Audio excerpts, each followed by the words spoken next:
In the shadows he speaks, and no one is safe. Welcome to Inspector Morse. I am your host, Hawthorne. Drop a comment with your theories. I can't wait to see where everyone is watching from. The dark truth begins now. The rain had begun in small, deliberate taps against the window panes of my rooms, as though the weather itself were hesitating, unsure whether to announce the afternoon or merely linger in an indeterminate gloom. Oxford, in such light, resembled an old photograph whose edges had curled and yellowed, familiar, yet distant. I had wandered from the Sheldonian after the Strauss concerto, a performance meant to uplift, but which left me curiously flat, the strings reverberating somewhere beyond my reach. My umbrella, forgotten in the taxi, permitted the drizzle to gather along the ridge of my shoulders, a wet weight I scarcely noticed. St. Benedict's College rose before me, cloistered and expectant, its stonework glistening with rain, each carved gargoyle seeming to observe the world with patient indifference. The chapel door was closed, yet a faint smoke of incense seeped through its frame, lingering like a memory one could almost reach and yet never touch. I paused, listening to the rhythm of distant footsteps muffled by stone, and wondered why they seemed incomplete, as though someone had walked, paused, and vanished entirely. The air smelled of wet stone and something older, mustier, perhaps the forgotten pages of the library tucked nearby. Vespers had been scheduled for 4:15, and when I entered the chapel, the benches were empty save for a single figure at the organ loft. Only it was not Father Alistair Fenwick. I did not know why his absence unsettled me, but the feeling was insistent, like a minor chord struck and left unresolved. The organ hummed faintly, as if recalling its own song without hands to guide it. My eyes lingered on the altar candles, their flames small and trembling, and for a moment I could almost believe that even the sacred light quavered in uncertainty. A folded slip of paper lay at the base of the lectern. The edges were damp from the moisture that had seeped through the cracks of the heavy door. I picked it up and turned it over in my hands. No name, no address, only a single line, written in careful, unremarkable handwriting. Beware the whisper that never ceases. The words were banal, yet the phrasing unsettled me. They suggested something spoken and secret, a voice unclaimed yet persistent. I placed the note in my coat pocket, aware of the faint scratch of the ink against the cotton lining, an almost imperceptible sound that somehow seemed louder than the rain. I walked the nave slowly, noticing the faintly polished stones, the shadows falling across the pews where the sunlight had failed to penetrate. Each step echoed in measured intervals, a slow heartbeat within the empty chamber. My mind drifted, as it often does, to the minor details. A smudge of dust on the edge of a hymnal, the way a beam of light refracted through a stained glass pane to land upon an unnoticed marble floorboard. Even here in silence, Oxford spoke in fragments, as if the city itself had secrets it was unwilling to admit aloud. At the chapel door I paused, listening again to the muffled footsteps, or what I thought were footsteps. Perhaps no one was there. Perhaps I had been imagining the sound all along. Yet I felt it with the certainty of old intuition, that subtle prick of unease that comes before knowledge. The note, the absent priest, the trembling incense, they were threads, faint, almost imperceptible, and I traced them without yet understanding the pattern. Outside, the rain had intensified, pooling in the uneven cobbles, and the distant bells of another college tolled slowly, insistently, as though reminding me that time moved even when certainty faltered. I walked away from St. Benedict's, my coat damp, my thoughts measured, each step drawing me further into a case I did not yet understand. Yet I knew, as one knows the onset of a storm, that this was only the beginning, and that Oxford, with all its grandeur and quiet ache, had stories yet to whisper. The telephone rang just as the late afternoon light began to fade, spilling through the blinds in thin, melancholic stripes across my study. I hesitated before lifting the receiver, my mind still wrapped in the remnants of the concerto, its minor keys echoing faintly beneath the call's intrusion. It was Lewis, his voice edged with a cautious urgency, the kind that suggested he had rehearsed every word to avoid sounding alarmist. He told me of Father Alistair Fenwick's death, sudden and unheralded, discovered in the vestry of St. Benedict's. The coroner had deemed it accidental, a slip perhaps, but something in Lewis's phrasing made the word sound hollow, as if it had already failed to capture the truth. I arrived at the college as dusk settled, Oxford transforming into a landscape of shadows and dripping stone, where lanterns glimmered against the rain, and the spire of the chapel rose like a solitary sentinel. The vestry itself was deserted, save for the faint scent of incense lingering in the damp air, as though the priest had never left. The desk bore a piece of paper, the prayer misquoted with an almost imperceptible error in its Latin, the verb out of sequence. I traced the misplacement with my eyes, noting how the slip of grammar might seem trivial to a layperson, but to someone trained in language and ritual, it suggested distraction, or perhaps intent. The first to speak with me was a young fellow from the theology department, nervous, fidgeting with the cuffs of his jacket. He mentioned the late father's exacting habits, the silent hours spent copying manuscripts, the slight but persistent tensions among the staff. He hinted at rivalries that had never erupted publicly, scholarly jealousies masked beneath courteous smiles and tea poured too hot for comfort. His words carried more in what he left unsaid than what he actually admitted. I noted a tremor in his hands and a hesitation in his recollection, the subtle rhythm of guilt or fear. It was impossible to determine which without more. Later, I spoke with the college porter, a man who had seen decades pass through the ancient halls. His voice was quiet, measured, yet when he recounted the priest's final hours, I sensed the weight of unvoiced observation, the accumulation of years spent observing minor deviations from routine.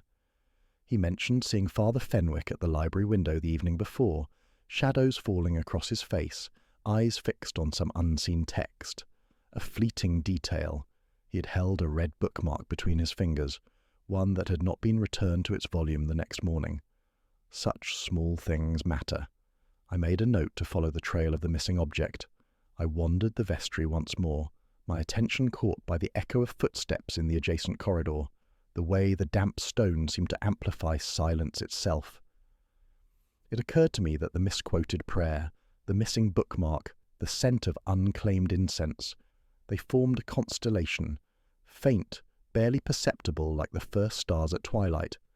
I could not yet discern the pattern, but the pieces tugged insistently at the edge of my perception, suggesting a truth lurking beneath polite appearances. Oxford's autumnal melancholy pressed against the walls, seeping into my coat, into my thoughts. I imagined Fenwick walking those halls in past years, the quiet rituals, the devotion that had rendered him solitary, and perhaps vulnerable. The city seemed to sigh around me, a soft lament threaded through wet cobblestones and flickering lanterns, a lament for the lives entwined in its stone and ivy. Lewis appeared at my elbow, without my hearing his approach, a reminder that investigation is both companioned and solitary. I left the vestry with no answers, only fragments, the misquoted Latin, the absent bookmark, the gentle tremor of a young scholar's hands. Each element alone might mean little, yet together they hinted at a story not yet told, a silence that demanded listening. I walked back through Oxford's narrow lanes, rain soaking my shoulders, aware that some truths arrive, not in revelation, but in the quiet accumulation of signs, in the patient gathering of shadows. I returned to the vestry the following morning under a pale, hesitant sun, Oxford damp and quiet, the streets smelling of wet stone and fallen leaves. The air carried a faint whiff of incense that had lingered despite the night's rain, stubborn and intimate, as though the chapel itself clung to memory. The desk where Father Fenwick had spent his final hours bore the same misquoted psalm, its subtle inversion of verbs nagging at the edge of my consciousness. The error seemed almost deliberate, not merely careless, a minor disruption in order, like a single dissonant note in an otherwise familiar melody. As I traced the lines with my eyes, the phrasing stirred a recollection from the Bodleian Library, a manuscript I had once leafed through late into a winter evening. Its Latin verse had been marginal, a forgotten notation about the impermanence of life and the shadow of human pride. The connection was tenuous, fragmentary, yet it set the mind spinning. I could not tell if the similarity was coincidence or a deliberate echo from a man whose habits had been meticulous, almost ritualistic. I opened the Oxford Times, left unopened on the vestry bench, and my gaze lingered on the crossword puzzle. One clue, subtle deceit hidden in plain sight, 6 letters, caught my attention with a quiet insistence. I scribbled the answer in my notebook. Whisper.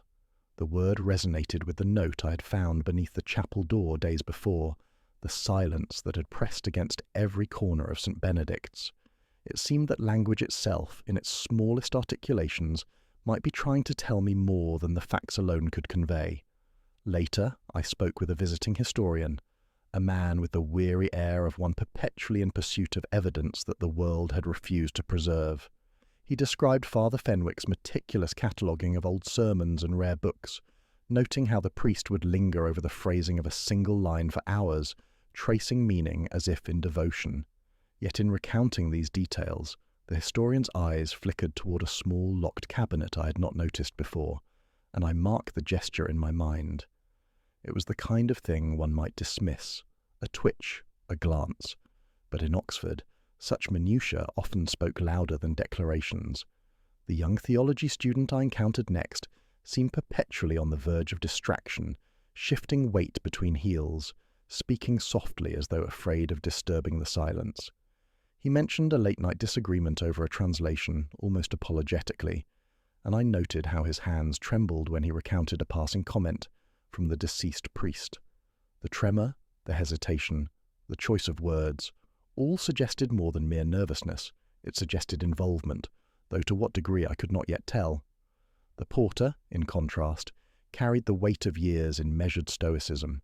He described the rhythm of daily life at the college with understated exactitude, noting absences, unusual arrivals, the almost imperceptible shift in the chapel's air after Father Fenwick's passing.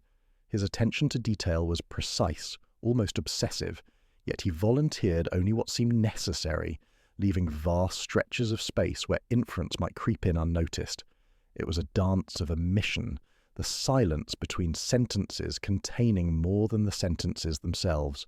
Walking the vestry again, I felt the familiar pull of things left unsaid. The misquoted psalm, the crossword, the fleeting gestures of those I had spoken with. They wove together into an intellectual haze, each observation tentative, yet suggestive.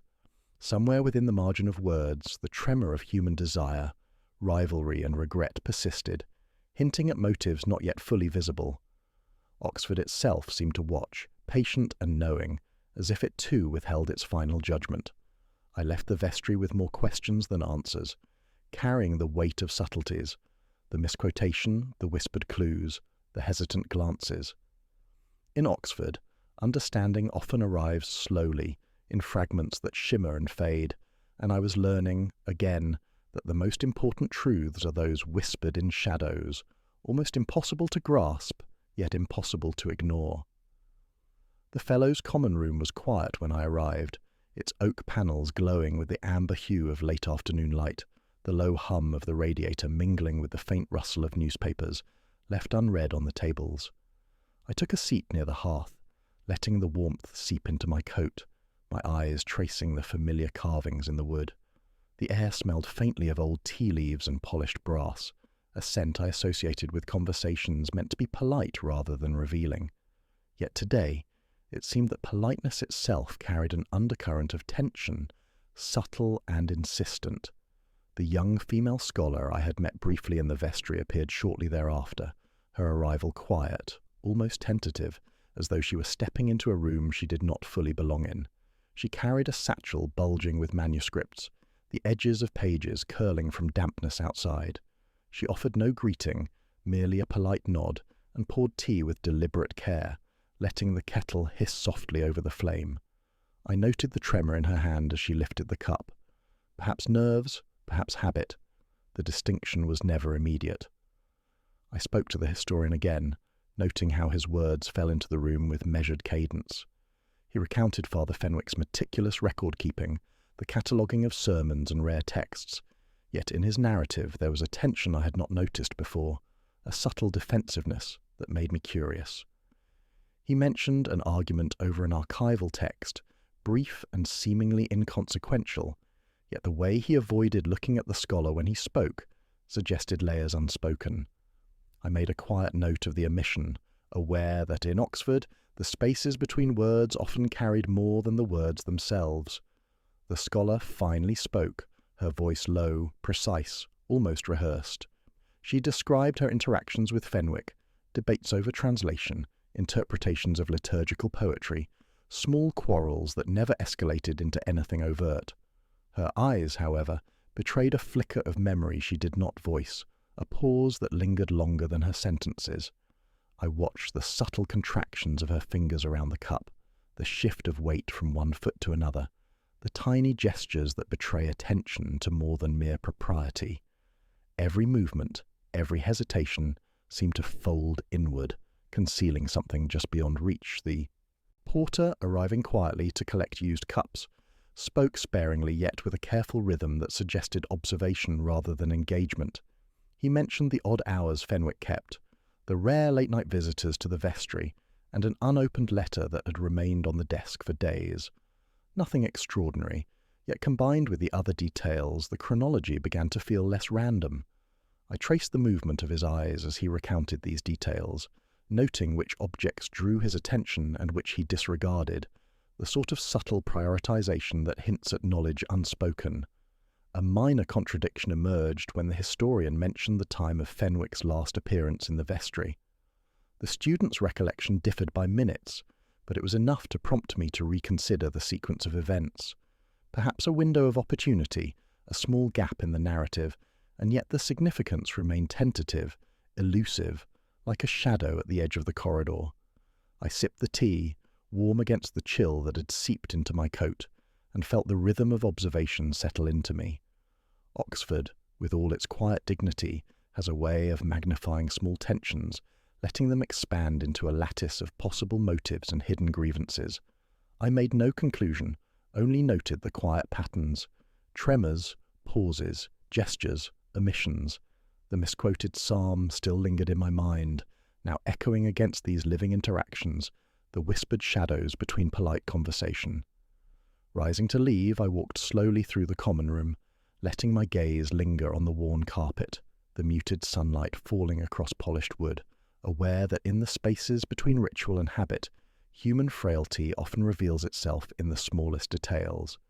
The tea had been pleasant, but the shadows persisted, reminding me that even in moments of civility, secrets hover like motes in the sun, waiting for those willing to observe. I returned to the vestry that afternoon with a quiet insistence, the rain having subsided, but leaving the stone cold and slick beneath my shoes. The incense, now faint, lingered as if reluctant to depart entirely, a ghost of ritual. My gaze fell once more on the hymnal Fenwick had kept at the lectern, its edges worn, the pages subtly frayed, as though handled by a hand both meticulous and habitual. On a whim, I leafed through it, and there, in the margin of one otherwise unremarkable hymn, I noticed faint pencil marks, a series of numbers and letters, small and precise, easily overlooked. At first I dismissed them as a student's absent-minded notation, yet the spacing, the deliberate separation of letters, suggested structure, pattern.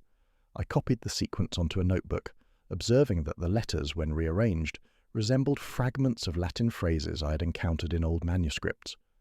The hymn itself was an ordinary selection, unremarkable in melody, yet the marginalia seemed to overlay it with another layer entirely, a private message, hidden in plain sight.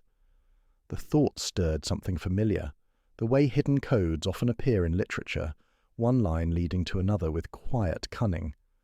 I returned to the young student first, observing him from a distance as he rearranged the chairs for evening service.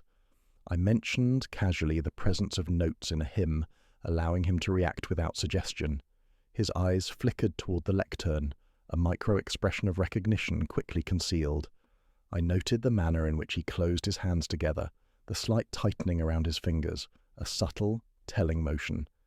He said nothing, yet his silence carried weight, and I filed it alongside the tremor I had observed days before. The historian, summoned next, spoke of Fenwick's interest in medieval notation, the practice of encoding messages in the margins of sacred texts, a scholarly curiosity with roots in secrecy and pride. He recounted a long-forgotten case in which a rival priest had hidden letters within psalms, the discovery delayed by decades. I found myself considering the parallels: obsession, erudition, secrecy. The scholar's eyes, however, betrayed the faintest unease when I mentioned the hymn, as if he wondered whether the code might point to something beyond academic curiosity. Even the porter, when questioned, seemed to sense the tension. He recalled moving a pile of hymnals the evening before Fenwick's death, and had noticed that one had been shifted, slightly out of alignment with the rest. The smallest misplacement, yet enough to suggest that someone had handled it differently, deliberately, perhaps even in haste. I traced his gaze to the hymnal rack, noting the precision of his memory and the unspoken implications of his recollection. I sat again at the lectern, the coded hymn open before me, considering the pattern. Each letter and number seemed carefully chosen, aligning with Fenwick's meticulous habits, suggesting intention, a message designed for eyes both patient and perceptive. The misquoted psalm returned to me in thought, echoing alongside these cryptic symbols, a pattern of error and design, intertwined in ways almost imperceptible. Oxford, in its quiet, eternal patience, seemed to watch as I traced the sequence in my mind, considering possibilities. Each detail, every tremor, every hesitation in gesture or word, coalesced into a lattice of subtle indications. There was no urgency, no rush to reveal the solution, only the slow uncovering of truth embedded in ink and shadow. Fenwick's last communication had been encoded, layered in intellect and secrecy, and it fell to me to follow the thread, tracing the smallest inconsistencies and deviations, aware that even the faintest whisper might point toward understanding. I left the vestry that evening with the hymnal carefully tucked under my arm, feeling the weight of words, the invisible insistence of patterns, and the quiet certainty that the key to the mystery lay not in overt revelation, but in the patient deciphering of signs overlooked, gestures unnoticed, and the coded whispers of a man now gone. The inn on Holywell Street was dim when I arrived, the gaslight flickering along the wet flagstones outside, casting shadows that seemed longer than reason permitted. I'd chosen it deliberately, a place where conversation carried quietly, where polished wood and the faint tang of ale and smoke could frame observation without interruption. Lewis arrived shortly after, his coat damp, the collar turned against the chill. He murmured some practical detail about police procedure, which I absorbed only half-heartedly. My attention was drawn instead to the subtle motions of the patrons, the way a man's hand lingered too long on a glass, the tilt of a head revealing hesitation or concealment. I'd invited the historian, the student, and the scholar to join me under the pretext of informal discussion, though it was clear each recognized the subtext of their attendance. The historian arrived first, taking a seat nearest the hearth, eyes scanning the room with a scholar's habitual wariness. He recounted another instance of Fenwick's late-night studies, this time noting the presence of a visiting academic, an exchange of manuscripts, the briefest disagreement over interpretation. He spoke carefully, choosing words as if testing the surface of a pond for depth, and yet the inflection betrayed subtle impatience, the residue of pride or irritation, something worth noting. The young student arrived next, his gait uncertain, hands tucked inside his coat pockets. He mentioned a lecture he had missed the week before, a trivial detail that, in context, might have seemed innocuous. Yet I noticed the hesitation in his voice, the way he avoided looking at the scholar when the name of Fenwick arose. These are the small cues often overlooked that accumulate quietly into a pattern, a lattice of meaning that only patience reveals. The scholar finally joined, carrying the air of controlled composure. She spoke of Fenwick's fascination with the minutiae of liturgical verse, the almost obsessive care he took with translations, and yet she skirted references to their private exchanges.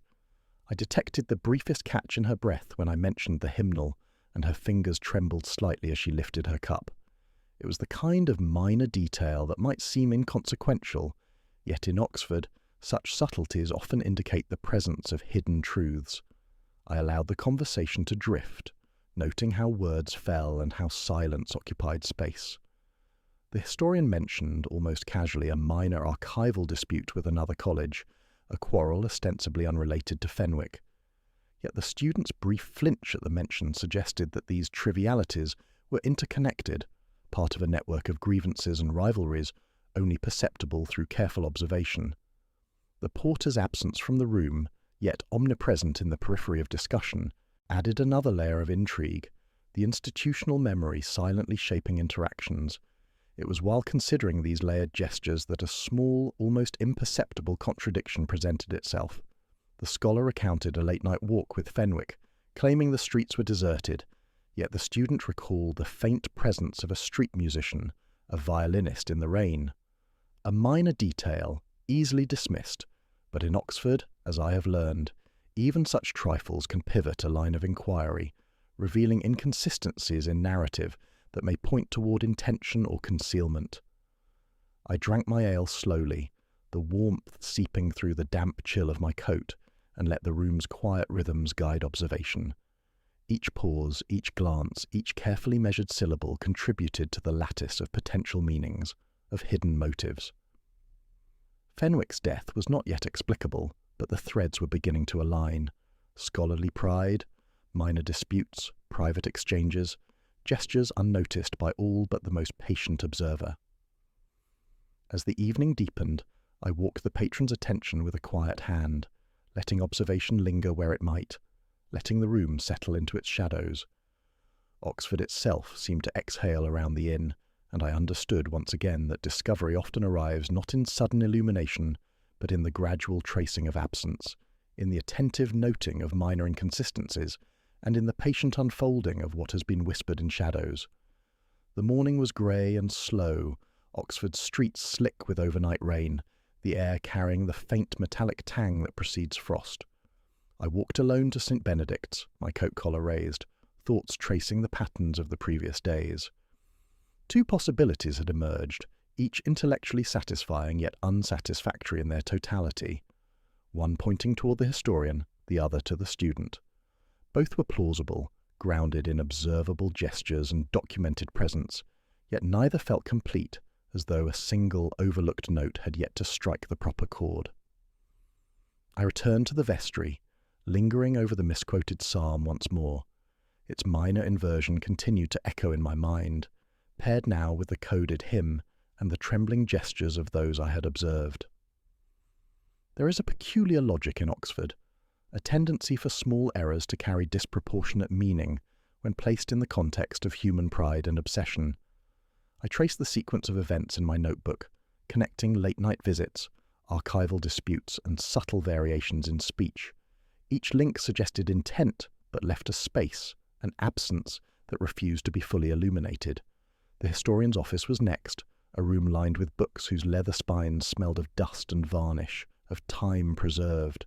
He spoke of Fenwick's devotion to precision, his meticulous cataloguing, and then, almost casually, mentioned a disagreement over attribution of an obscure sermon. I noticed his hand, resting on a stack of manuscripts, shift ever so slightly when I asked about the student's presence. A minor gesture, easily dismissed, yet in combination with prior observations it resonated. Hesitation, concealment, a flicker of unease. The student, in contrast, appeared at the library doorway, leaning slightly against the frame, eyes scanning the stacks.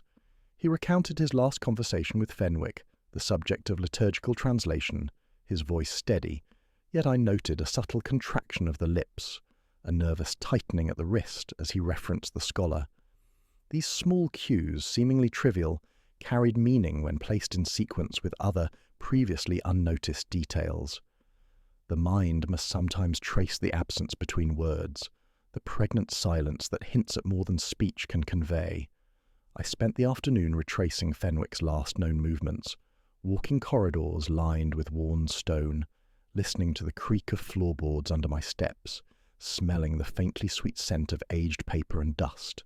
Each room offered fragments, a door left ajar, a candle still warm, a sheet of music displaced from its usual place. These were minor indicators, red herrings perhaps, yet essential in forming a lattice of understanding, as though Oxford itself were whispering through the architecture and the objects left behind. By evening I returned to the common room, allowing myself a brief interlude before confronting the subtle contradictions in the accounts I had collected. The red herrings, the historian's quarrel, the student's nervousness began to dissolve when examined in the light of gesture, timing, and the almost imperceptible inconsistencies between statements. The puzzle was not a single revelation, but a series of echoes, a gradual understanding that emerged from careful attention rather than argument or insistence. I found myself reflecting on the nature of pride and error, on the way human vanity distorts perception, even in the most studious, the most meticulous of men. Fenwick had inspired loyalty, affection, and subtle envy, and in those forces the seeds of conflict lay quietly, almost invisible to the casual observer. In Oxford, the smallest oversight, the tiniest slip of timing or phrasing, can ripple outward, revealing fault lines in the most serene facades. As darkness settled, I walked alone along the wet cobblestones, the reflection of lamps on the stones shimmering like scattered thoughts. The city itself seemed to watch, patient and observant, offering no answer but its own quiet insistence. The red herrings had taught their lesson, but the real pattern remained partially obscured, a shadow traced in ink, gesture, and silence, waiting for the patience required to illuminate it fully. The following afternoon, Oxford was quieter than usual, as though the city itself had paused in contemplation, the damp streets reflecting the pale light of a reluctant sun. I walked slowly toward the scholars' rooms, the stones slick beneath my shoes, each step deliberate, absorbing the hush that hangs over an academic quarter in early autumn. The air carried a faint scent of parchment and rain-soaked ivy, mingling with the ever-present undertone of old stone and human memory. I found her seated by the window, manuscript spread before her like a constellation of carefully arranged thought. She glanced up as I entered, offering a nod rather than a greeting, and I sensed a tension beneath her composure, subtle yet persistent. I mentioned the coded hymn again, allowing the words to drift gently into conversation rather than pressing for admission. She hesitated, fingers lingering on a page, tracing lines with a precision that betrayed both familiarity and restraint. Then she spoke, softly, almost as if confessing to herself, recounting her private discussions with Fenwick, the debates over translation and interpretation, and the small disagreements that had remained otherwise invisible to the casual observer. It was in the pauses between her words that I noticed what mattered most, the way her eyes darted toward a small manuscript lying unopened on the far table, the almost imperceptible shift in posture, the faint catch in her breath when mentioning Fenwick's final days.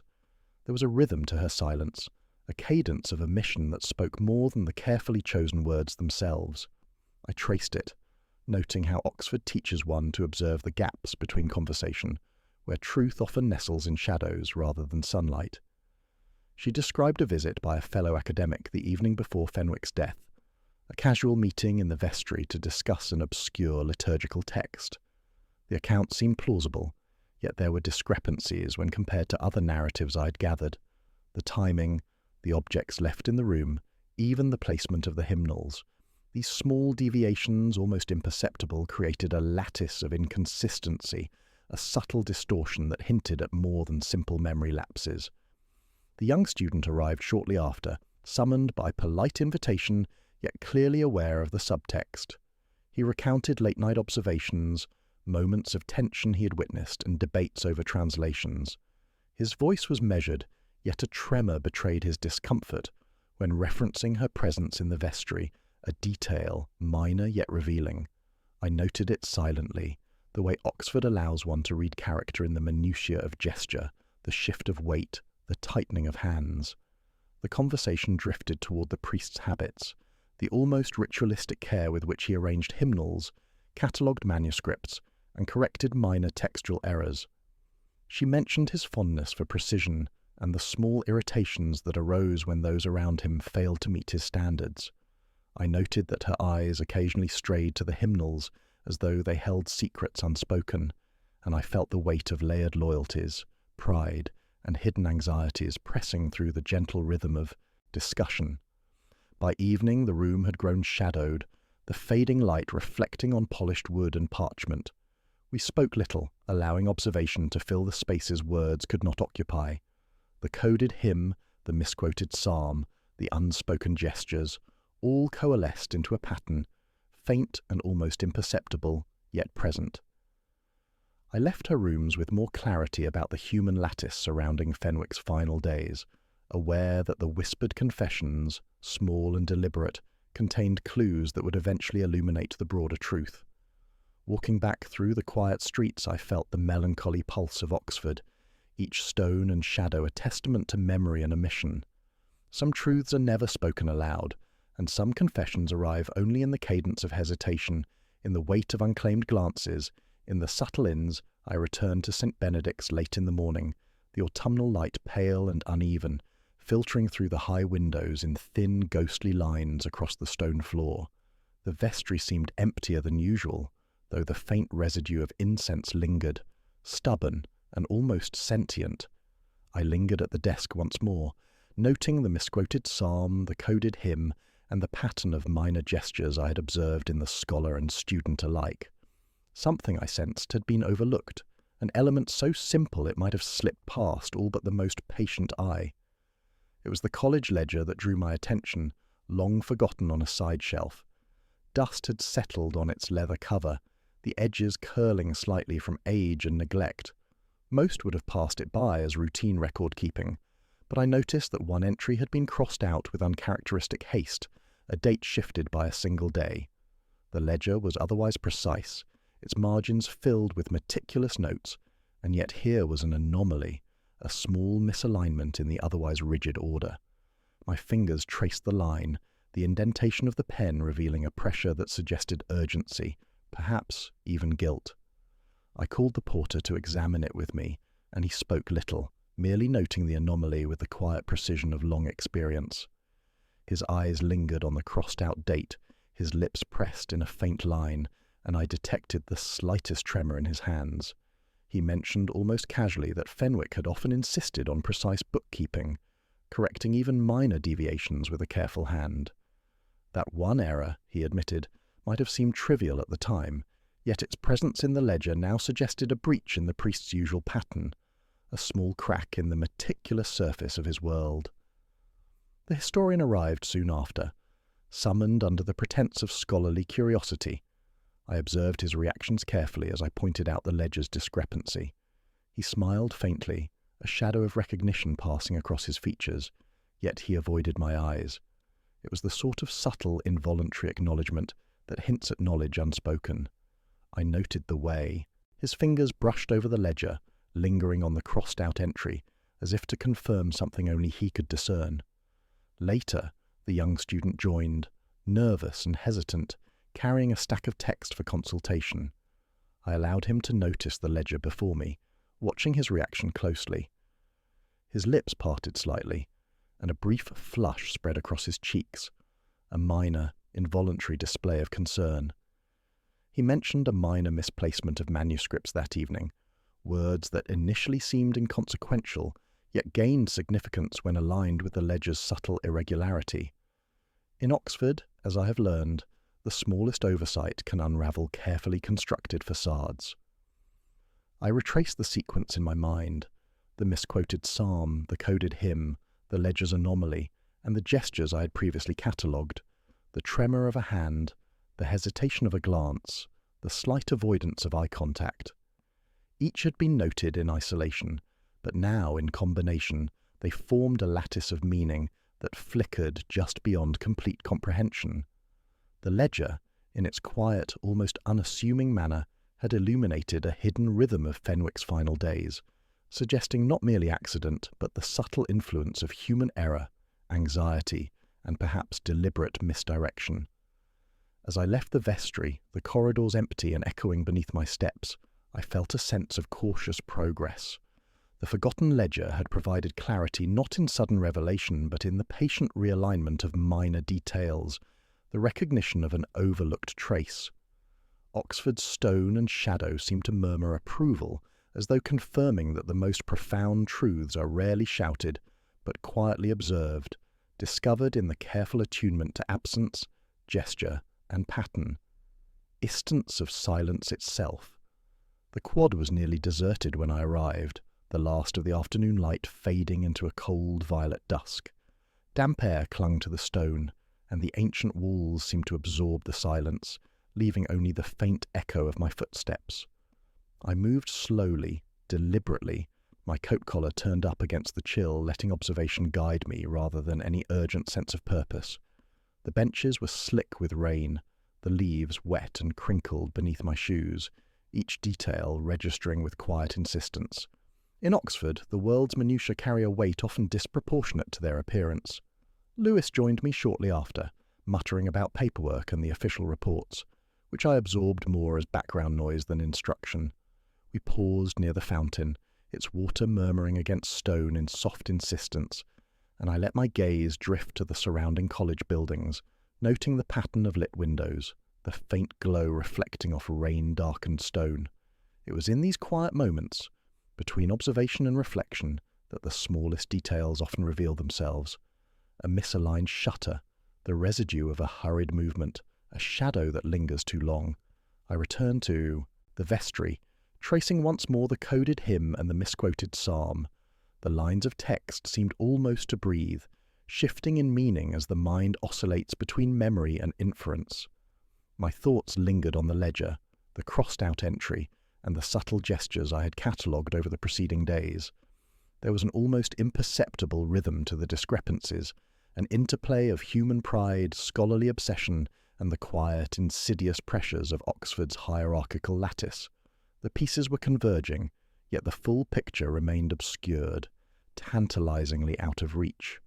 The scholar arrived unexpectedly, her steps soft, hesitant, the damp air curling her hair slightly around her face. She spoke of Fenwick's devotion to a particular translation, the nuances of meaning that had occupied him for hours, and the disagreements that had remained largely unspoken. I noticed her glance toward the ledger, and a subtle, almost imperceptible tension crossed her shoulders. There was recognition there, though she chose not to articulate it, and in Oxford, as I have learned, recognition often carries more weight than confession. I invited the student to join us, allowing the conversation to drift gently rather than forcing direction.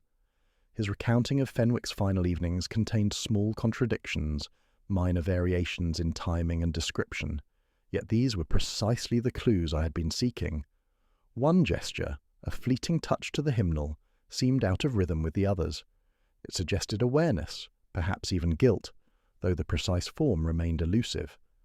The interplay between their narratives, the scholar, the student, the historian, the porter, was a delicate lattice, each strand fragile yet integral to the emerging pattern. As darkness deepened, I walked the quad again, pausing beneath the shadowed archways, listening to the faint echo of my own footsteps. The red herrings of earlier days had been gently dispelled, leaving behind a core of subtle inconsistencies and overlooked traces. The ledger, the coded hymn, the misquoted psalm, and the gestures that had seemed minor in isolation now formed a coherent rhythm, almost musical in its precision. It was not revelation in the dramatic sense, but a gradual, quiet alignment of details that allowed the mind to see a path through complexity. The cold seeped through my coat as I lingered near the fountain, the water murmuring in its patient insistence. I reflected on human error and pride, on the interplay of loyalty, jealousy, and secrecy. Fenwick's life, meticulously ordered, had contained the smallest deviations, the faintest shadows, and it was within these minute fissures that truth had nestled.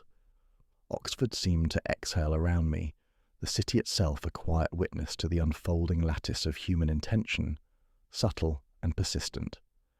Night settled fully as I walked toward the college gates, the lamps casting elongated shadows across the stones.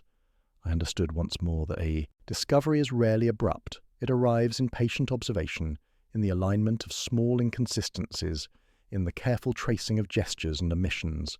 The night held its own lessons, whispered in shadow, demanding attention, and the morning mist clung to the spires and cloisters, the quad barely visible through a gauze of damp, pale grey. Oxford moved slowly as though still asleep, and I relished the quiet.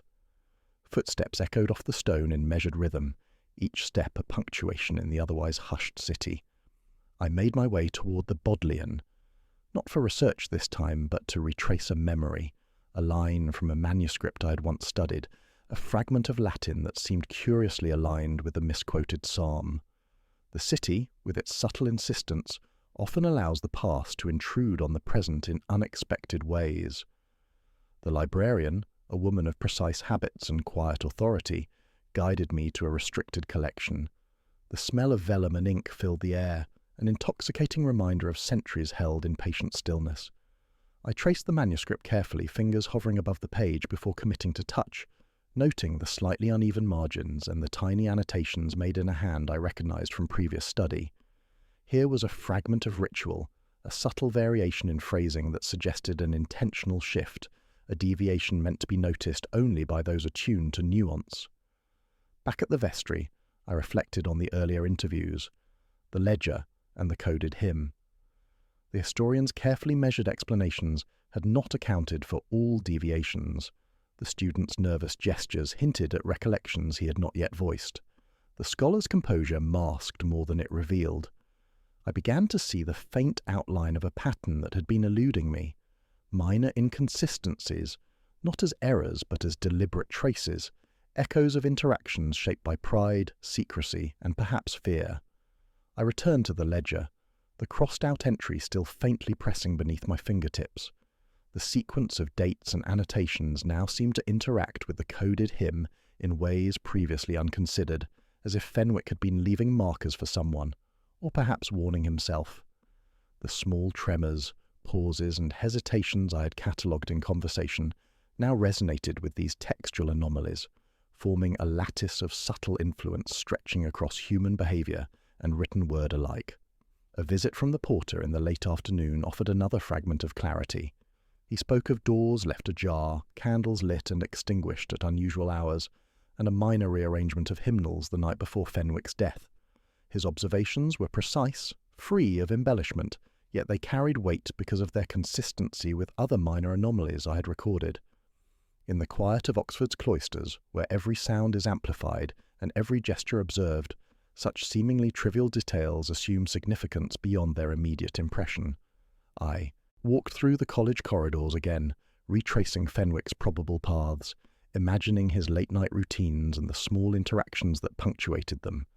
The coded hymn and ledger, the misquoted psalm, and the subtle gestures of those around him began to form a rhythm, almost musical, yet invisible to anyone not attuned to the nuances of detail and human behaviour. The puzzle had shifted from one of direct cause and effect to a lattice of influence, of hidden signals and quiet patterns, revealing how human pride and secrecy interact with the inevitable uncertainties of life. Evening settled over the city, the mist thickening, lamps casting pools of orange light on slick flagstones. I paused beneath an archway, listening to the faint echo of wind through the cloisters, the distant rustle of leaves.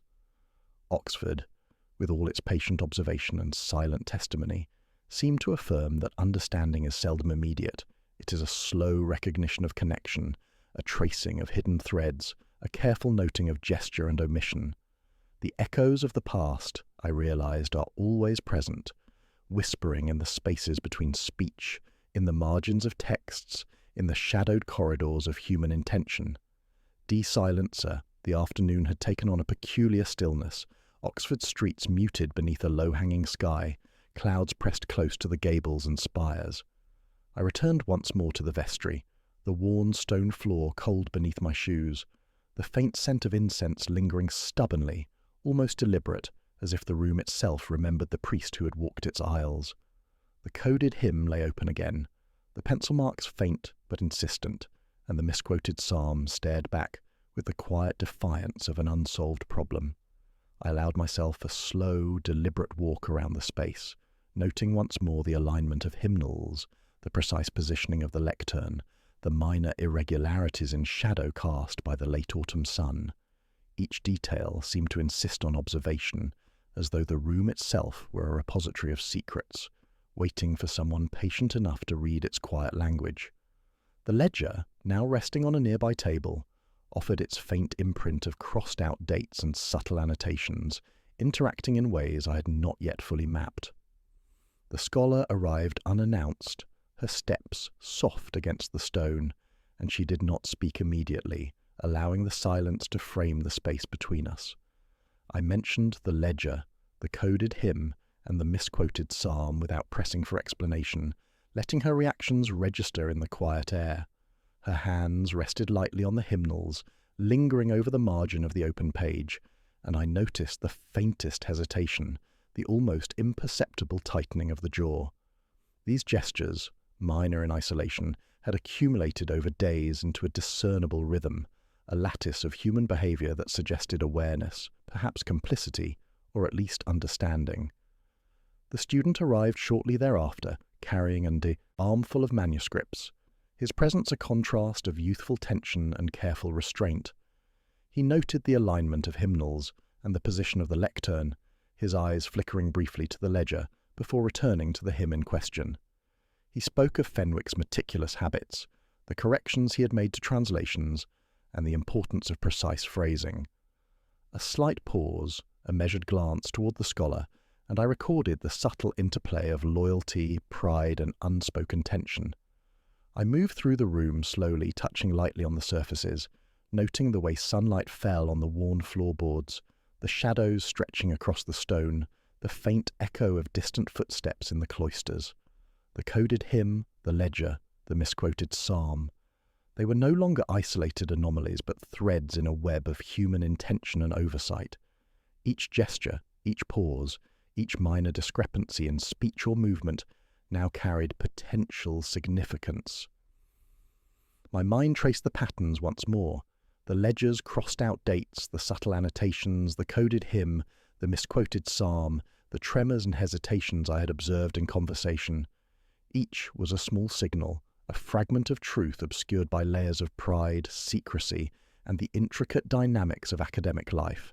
The room, in its quiet insistence, seemed to amplify these traces, turning the minor into something profoundly indicative, revealing the invisible architecture of Fenwick's final days. Evening descended, pale light fading to violet and shadow, the stone walls absorbing the quiet. I stood by the lectern, gazing at the open hymn, aware that understanding was approaching, though not yet fully present. Oxford, with its patient endurance, its subtle rhythms, and its persistent insistence on observation, had offered its guidance. The vestry, small and otherwise unremarkable, had revealed the interplay of gesture, intention, and subtle signals, and it was within this lattice that the truth, elusive yet increasingly tangible, began to form.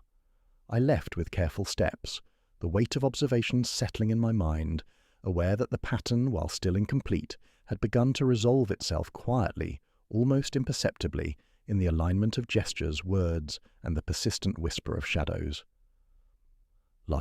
The evening sky had taken on a bruised violet hue, Oxford's spires emerging like darkened sentinels against the fading light. I walked slowly through the college grounds, the damp leaves underfoot whispering in muted rhythm, the scent of rain lingering in the air, mingling with the faint aroma of old paper and polished wood. Twilight has a peculiar way of softening edges while amplifying nuance, and I allowed my mind to wander over the series of observations that had accumulated in recent days. Each minor inconsistency, gesture, and hesitation now seemed to form a lattice, delicate yet increasingly coherent. I returned to the scholars' rooms, drawn by the sense that the final pieces of the puzzle were quietly shifting into place. She was seated by the window, the fading light falling across her manuscripts like a reluctant caress. I noted the alignment of her posture, the precise way she handled each page, and the subtle tension in her hands. She spoke of Fenwick's devotion to exactitude, his insistence on phrasing, and the occasional frustration he expressed at lapses he observed in others. Her voice was steady, but her eyes flickered toward a small folded note resting on the corner of the desk. The gesture was brief, almost imperceptible, yet it carried a weight of recognition I could not ignore. The student arrived shortly thereafter, hesitant yet purposeful, carrying a stack of texts whose titles suggested hours of preparation and careful thought. He recounted the sequence of Fenwick's last evenings, careful to observe tone and timing, yet certain gestures betrayed the subtle unease I'd come to expect. The scholar's presence seemed to anchor his words, yet his brief glances toward the folded note betrayed a level of awareness beyond simple retelling.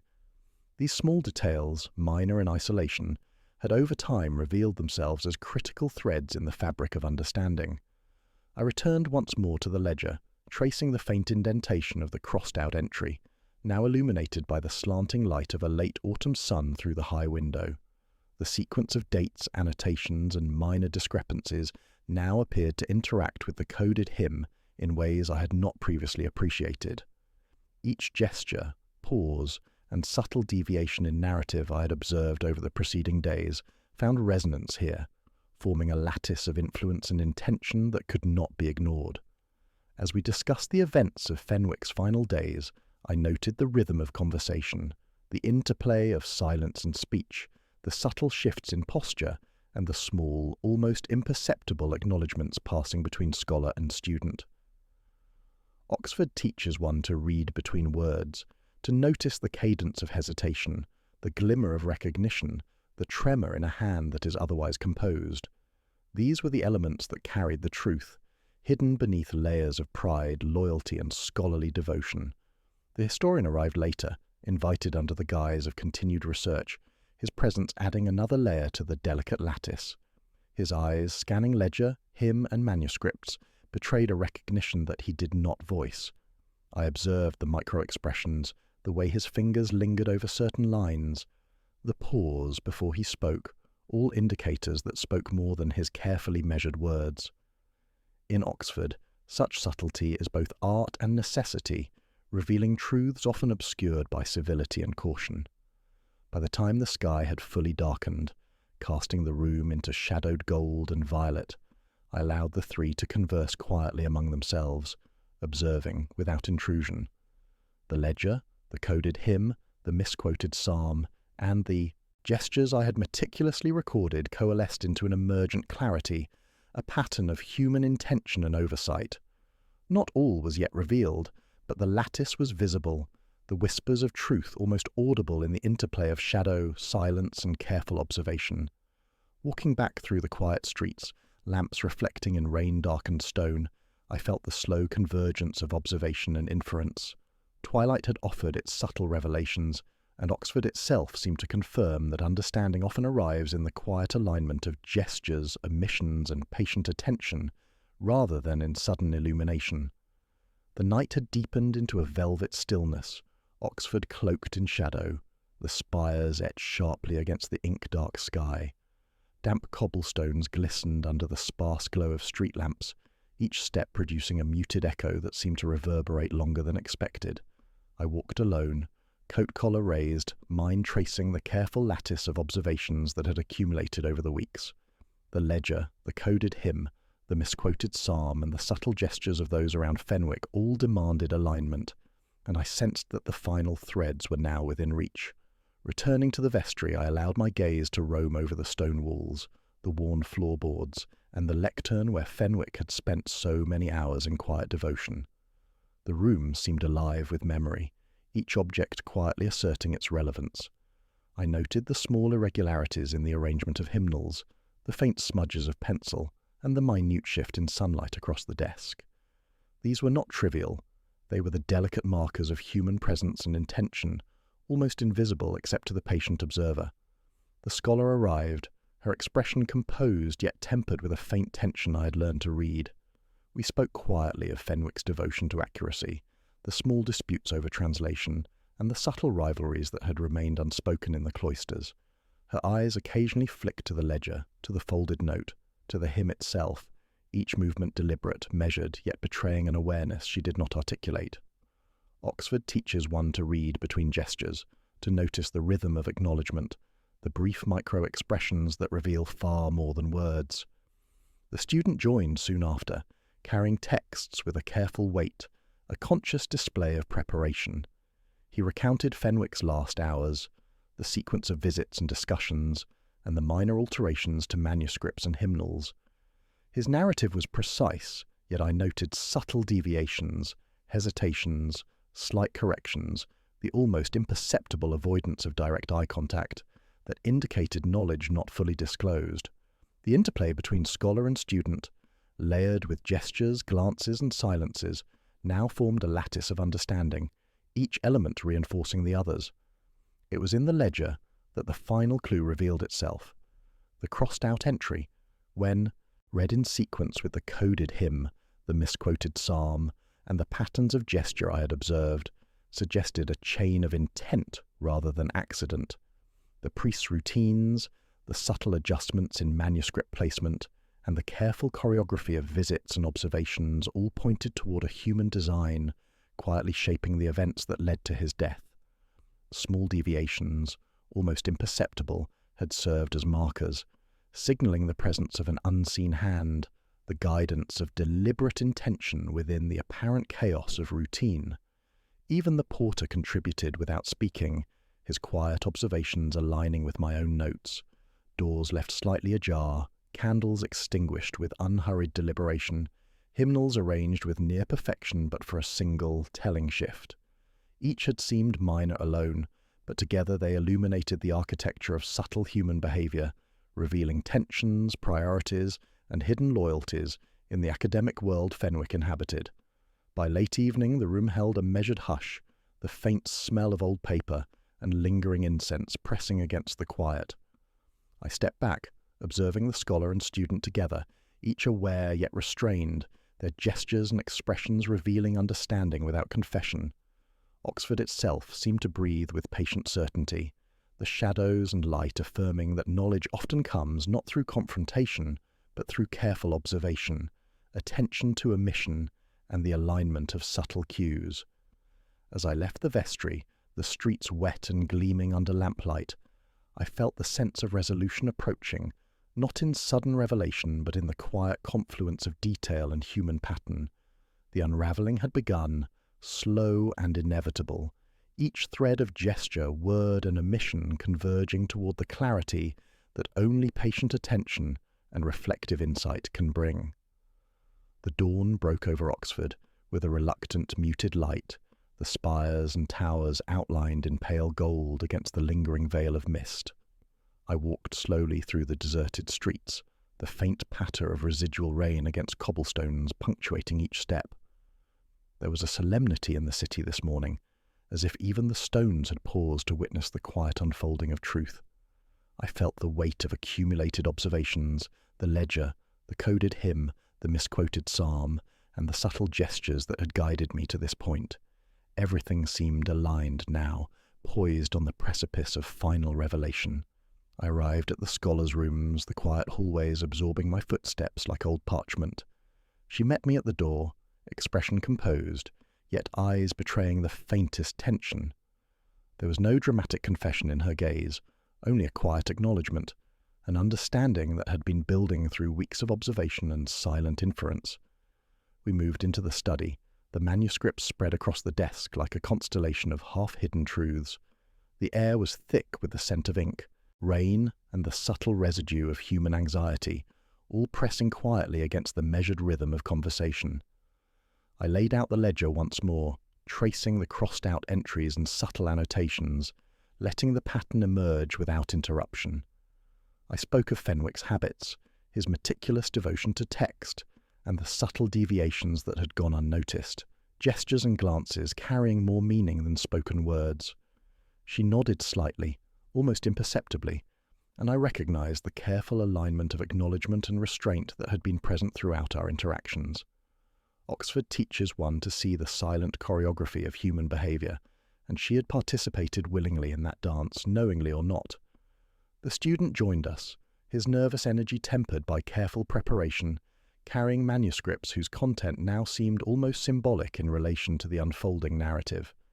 He recounted the final evenings with Fenwick once more, the sequence of interactions, the placement of hymnals, the minor adjustments that seemed trivial but now revealed intent. His eyes occasionally flicked to the scholar, a subtle acknowledgement passing between them, and I noted the precise rhythm of gesture, timing, and silence. The lattice of influence I had traced over weeks now converged in the quiet recognition of what had occurred. I drew their attention to the coded hymn, the misquoted psalm, and the ledger's anomalies, and together we traced the chain of subtle human decisions that had shaped Fenwick's final days. It was not malice, I concluded, nor was it accident alone. Pride, scholarly obsession, loyalty, and a faint, almost imperceptible fear had intersected, creating conditions in which a life's rhythm had been altered, quietly, irrevocably. Each gesture, each hesitation, each unspoken acknowledgement had served as a marker, guiding the outcome in ways neither entirely conscious nor entirely accidental. The scholar's eyes softened slightly, the student's posture relaxed, and for a fleeting moment the room seemed to breathe with the recognition of understanding.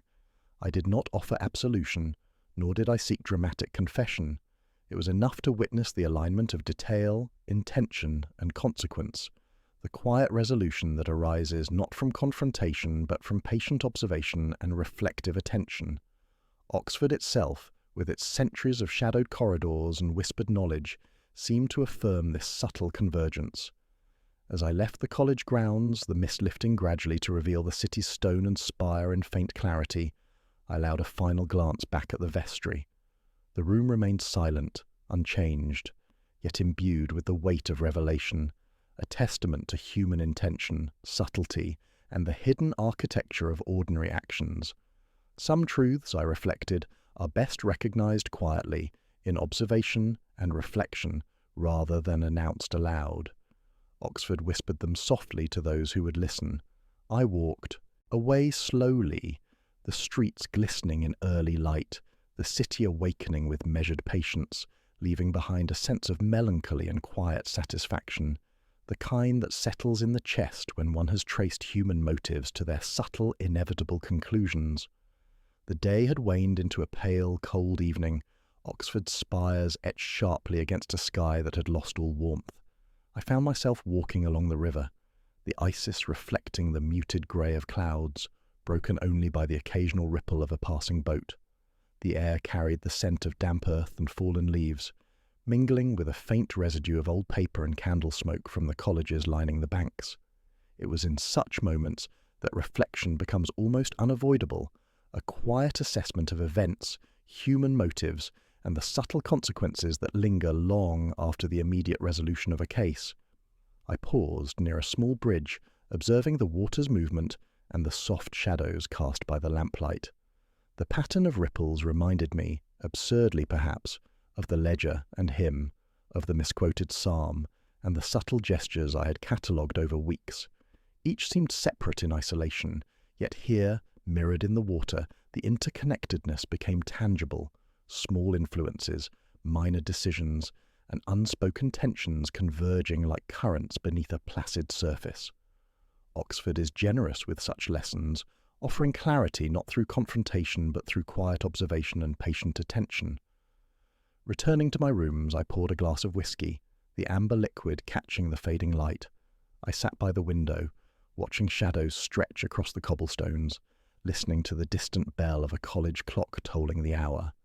In the quiet, I reflected on Fenwick's final days, the ledger, the coded hymn, the misquoted psalm, the scholar's composure, the student's subtle unease, the porter's careful observation, all forming a lattice of human intention that was at once intricate and fragile. The truth, I realized, had never been in dramatic revelation, but in the patient alignment of detail, gesture, and observation. Lewis called briefly, his voice muted with bureaucratic restraint. He asked about progress, about conclusions, yet I found that the language of casual reporting could never capture the nuance, the subtle choreography of action and omission, the minor inconsistencies that had guided the outcome. I noted that to speak plainly of Fenwick's death and the roles of those around him would strip away the delicate lattice of understanding that had emerged. Some truths, I reflected, are better apprehended in silence, in observation, in the quiet persistence of reflection. I returned my attention to my notebook, reviewing my entries, the subtle alignments of gesture, annotation, and timing. The ledger's crossed-out entry, the coded hymn, the misquoted psalm, they had formed more than mere anomalies. They had become instruments by which human intention could be traced and understood. In the scholar's measured acknowledgement, in the student's tentative gestures, and in the porter's consistent observations, the pattern had emerged, confirming the interplay of pride, fear, loyalty, and subtle influence that had guided the final events. Outside, darkness settled fully and the city seemed to hold its breath. Oxford, with its centuries of quiet observation, its enduring shadows, and its insistence on patient attention, had offered a lesson in the delicate architecture of human behaviour. The ripples of past actions, the minor adjustments in routine, the small deviations from habit, all had combined to shape a moment, a consequence, a truth only fully visible to the patient observer. I felt quietly that such understanding, though never complete, carried its own satisfaction. I finished the whisky and set the glass down, the faint smell of oak and smoke lingering. Beyond my window, the city continued in muted rhythm, the river reflecting the lights of the colleges and the occasional flash of passing footsteps. I closed my notebook and allowed myself a final pause, aware that some questions would remain unanswered, some gestures unspoken, some motives only partially revealed. It is in such spaces, I reflected, that the quiet resonance of understanding takes hold, subtle and enduring.